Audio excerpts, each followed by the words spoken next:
Oh, look. Look, all right? Good looking hat, sir. Appreciate you. Is this how you always get down, or is it a special outfit for today? It's always how I get down. I like to hide it. It's been in the garage this whole time. We're not the Arsenal, huh? All right. Yeah, what kind of receiver is Texas getting with Isaiah Vaughn? Great receiver. What a great player. Very explosive, detail-oriented.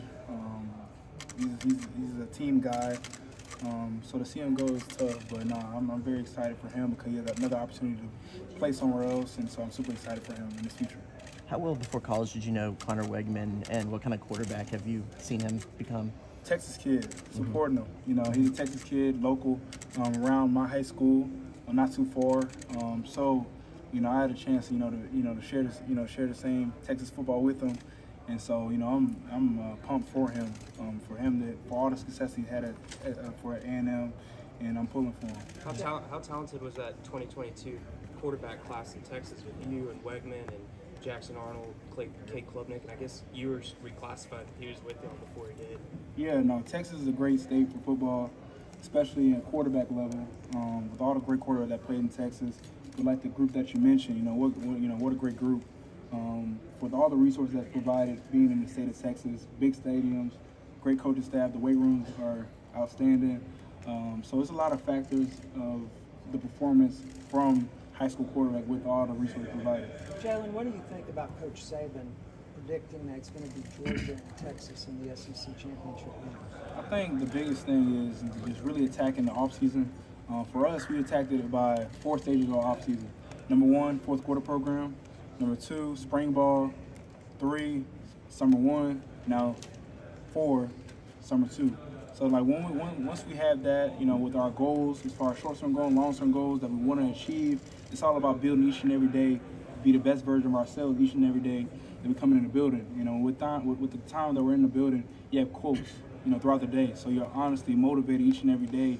And with our team, we have shared success. So I'm super excited for what the future holds for our football team because of the family-oriented group that we have. Jalen, you were on your way to Tyler the day Saban news came out about him retiring. They told you to turn around and get back to Tuscaloosa. What do you remember about that day, and what would it mean if your team and yourself put yourself in position to get back there and win that award this year, the Earl Campbell Award? Yeah, I'll say it was a lot of factors in the offseason for sure that we can reflect on and build from. But, one thing for our team that we try to do is be level-headed, not making any emotional decision, come together with all our decision-making and come together as a group, as a whole team. And that's something that we did a really good job from the start of offseason to now in July is coming together. And with that, leaders have stepped up. We have a really special group with a player-led group with each and every one that's a part of the team.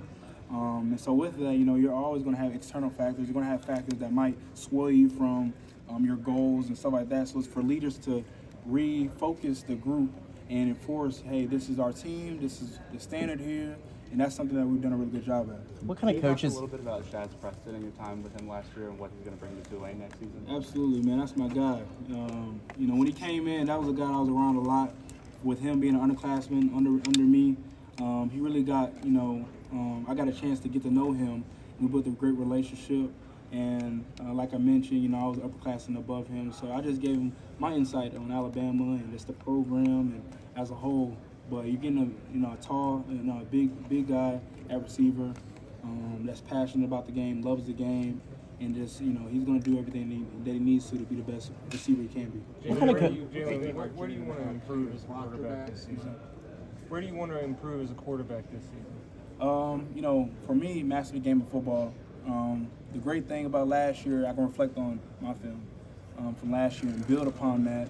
And it's all about being around guys that's going to push me and uplift me and hold me to the standard of playing at a high level. And I have that with Coach DeBoer and Coach Sheridan, and I'm so super excited about.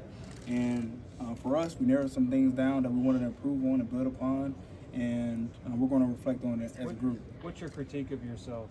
I think for me, I'm not a finished product. I think for me, Today I stopped getting better. Today I feel as though I need to retire. So with that, I can always seek information and try to be a sponge at the position, whether it's situation awareness, whether it's protection, whether it's coverages.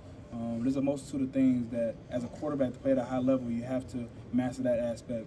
And number one that people think about is more the physical aspect, but not the mental aspect. So I think mentally being stronger in the game and be ready for all situations that occur so you can be the strongest player you can be on the football field. And so I'll say it's time to give everybody flowers who's a part of our Alabama 2024 football team, because it was difficult. It's been a difficult offseason as far as processing the external factors and things that we can't control necessarily, but really refocusing on our goals as a team and staying grounded. So I'm really proud of the guy that's in the locker room, because they could have went anywhere they wanted to, but they stayed grounded and they wanted to do something special with this team for the 2024 season. What did you learn by watching this South Florida game?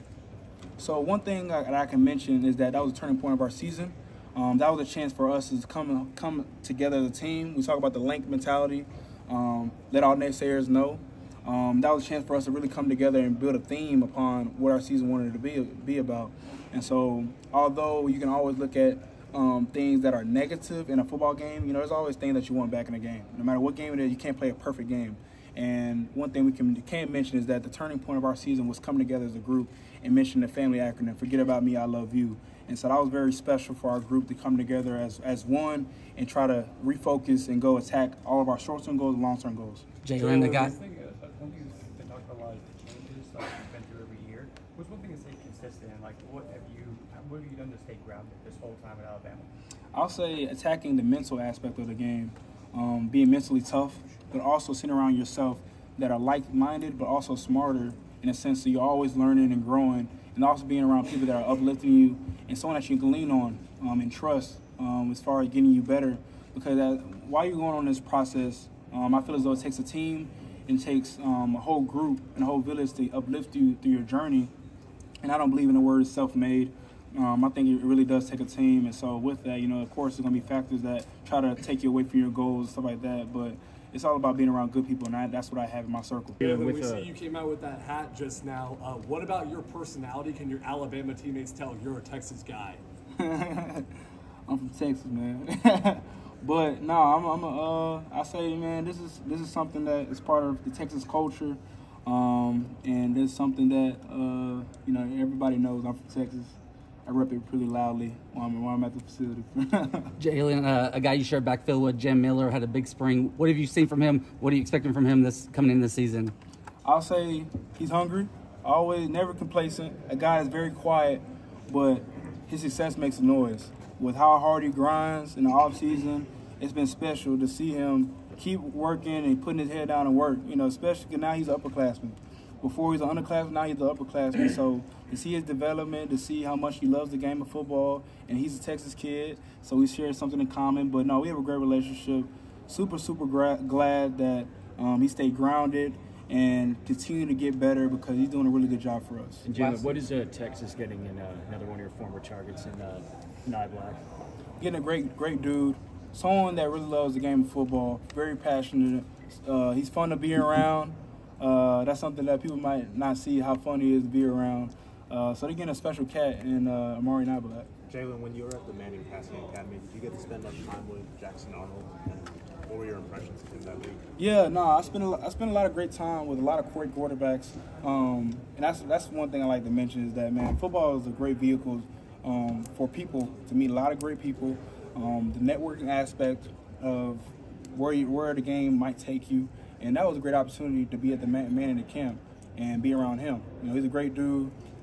Just to have the chance to be able to talk to him and listen his views, because for me, I just see the views of being an Alabama quarterback, but to hear his views of being an Oklahoma quarterback, it was great. So, I'm super excited for the future success that he will have this year, and especially with him being a Texas kid. So I'm rooting for him definitely, and then I hope all is well with him and he pushes and keeps on getting better. Jalen, last season you had a tough game against Texas, but you got a lot better as the year went on. How do you think that game would have been different had you played them later in the season?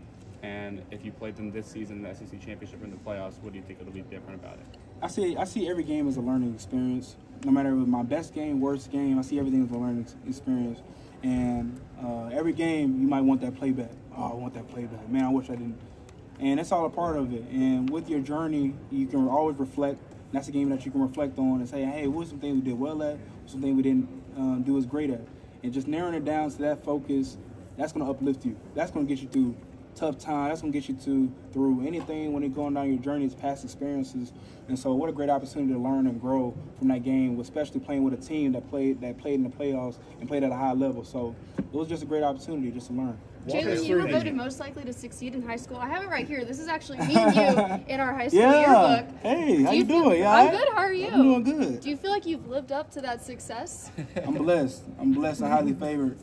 I have God on my side, so who can be against me? Jalen, walk us through that last play against Auburn. What was talked about in the huddle? What was the idea there? What was your reaction? It was, Jalen, go back there and just launch it deep and close your eyes. It was a play that we execute each and every week on Friday, going through walkthrough period and being really, really detail-oriented in our approach because we didn't know when exactly we were going to call that play call. It was all about being prepared. And when that play call was called, no one had any fear in their heart. No one questioned the play call. Everybody run out there, and we executed something that we repped. And it's all about repetition. And so it was a chance to put in display what we worked so hard on all season, and what a great opportunity. And it took all 11 on that play, so we seized it. What was the reaction like in the locker room? How was that? It's funny because like we talk about 1-0 and the next play mentality. That's exactly what happened. We went in the locker room, hugged each other, got excited, and then boom, it was all about the next game and getting back and getting healthy because that was a tough game. That took all 4 quarters playing them. So it was time for us to regroup, refocus for our game next week, and get everybody on the same page so we can constantly keep getting better and attack our goals. Kendrick Law, what have you seen out of Kendrick Law this all season, and how has your chemistry been developing? Confidence. Number 1 is confidence. Number 2, he's detail-oriented. Number 3, how passionate he is about his teammates. I think that's something that I've noticed is that leadership aspect is important. Number 1, what you have to do about leadership is get to know who you're dealing with and getting to know your personnel. That's something he did a really good job at because now with him going on to being an upperclassman, he has had time in the system. He may not have the many reps, but he has been in the system. And with that, he's grown in confidence and he's been a really, really key resource for us to be successful in the future. So to see him and see how hard he's been working and he's put his head down and constantly worked and also being a great teammate is something that has been missed. And I'm super proud of him because he's just stayed grounded and constantly just try to get better. How important is it to kind of lean on the upperclassmen and veterans with a new coaching staff? I'd say not hard because we've done a really good job at setting the standard and the standard of excellence and the standard of leadership. And it's 2 types of leadership, lifter and a puller. And once you distinguish it that way, that's something that guys have stepped up and do that. And so that's been very special. So that's something we've saw within the group is that aspect of it and not losing focus on what the task is at hand. And it's always you reflect on short-term goals and long-term goals. And if you want to achieve that, you got to start with leadership. How do you describe Malachi Moore as a leader? Great guy. 5th-year guy, has so much knowledge of being an Alabama football player. Very, very instinctive. Very passionate about the game. He loves his teammates. He loves the state of Alabama. Just to see his purpose when he plays the game, see how much he loves his teammates. There's a lot of things I can go on and on because I've experienced being his teammate because of the time I've been in college and also just to see him, So I'm just super glad to be his teammate because he's been a special to me and someone that I talk to on a daily basis. So I'm super proud of him, of how much he's just constantly just gotten better, but also influenced the guys around him in his room. So, I'm very passionate about my teammate, and I'm super excited to share the field with him. Last question. Do you feel any kind of way about Nick picking against you guys to win, to go to the SEC championship? What have you thought about him on the television? What did he say? He picked Georgia and Texas to make a career. It's all a part of it, It's all a part of it. Still love Coach. That's my guy. He the same guy hug after the Iron Bowl, so ain't nothing gonna change there. But it's all about us. It's all about attacking the task at hand and setting short-term goals and long-term goals that we want to accomplish as a group, and never looking at external factors within the time we have together and the opportunity that's presented, seize it, and make the most of it. So it's all about just going 1-0 each and every day and just trying to attack all tasks that we have in front of us. What do you think about your picture on the cover of Bama Talk? Presented by Goodwyn Mills Cawood. Learn more at gmcnetwork.com.